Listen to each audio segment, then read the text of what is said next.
All right, so basically this is the gist. It's a regular CNC router with a BC 5-axis head configuration. And for the longest time in my homing, I was just doing general homing in the X negative, Y negative, and Z positive. And I would just manually adjust the movements of this on a granite block with dial indicators. And it would generally hold position pretty well. So I didn't really see a need for any homing on that. I fine-tuned everything a little bit more, and what I found is in my B axis, it was micro-stepping as it should, and it would actually, at pretty close to dead zero, be a half a step off in the stepper motor. So what would happen is you'd shut the power off, and the motor would ever so slightly fall back to a neutral position.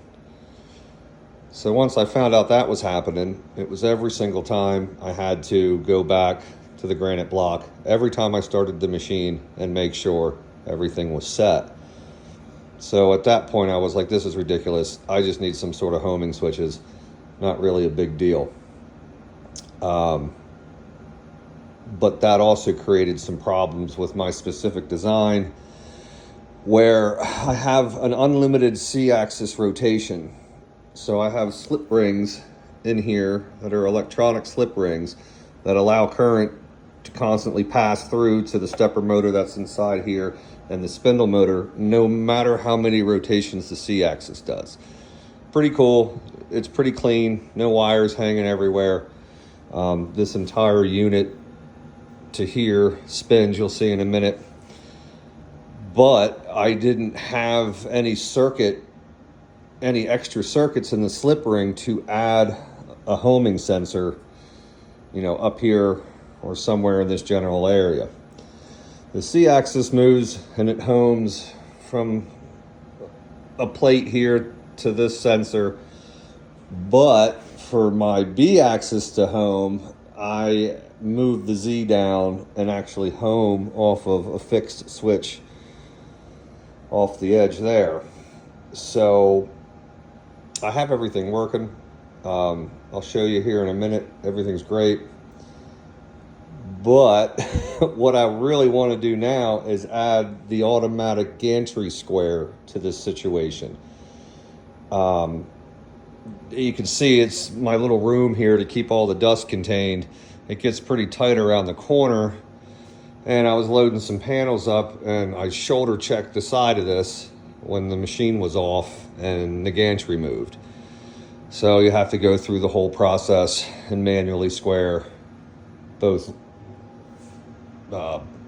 Y-axis servo motors so that they're paired correctly and move.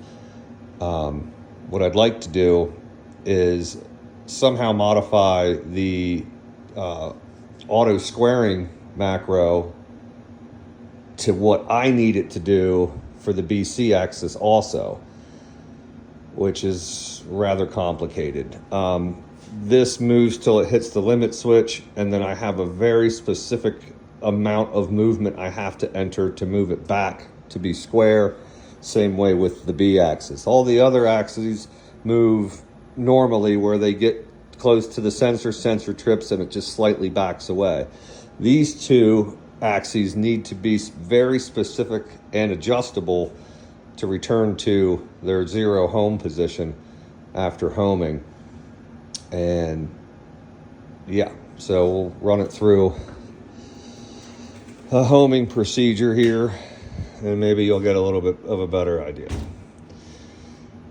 So manually align, make sure everything's good to go, make sure this isn't completely out of whack, and go.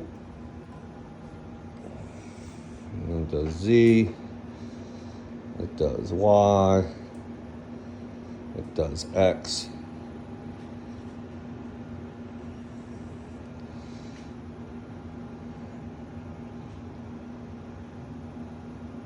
it starts to do C.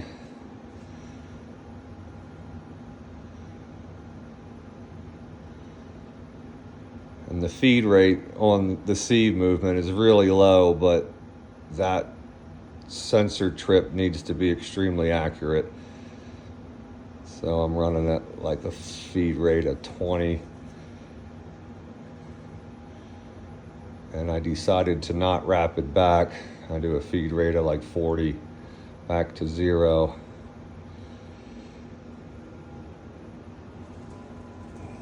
And then the Z has to come down.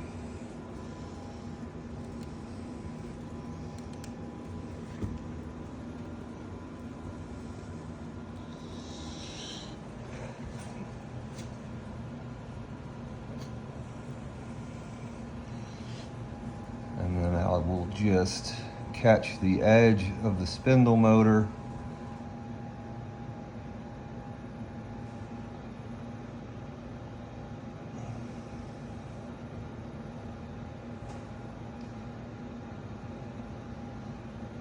And then return back to 0. And then I also did a slow feed back to Z0. And then everything's set. So it works for me. It's what I do. It's how I've been doing it. But again, I would like to add the auto gantry square to the situation. And if anybody could help me figure that out on how to modify a macro for auto squaring homing, that'd be great. Thanks.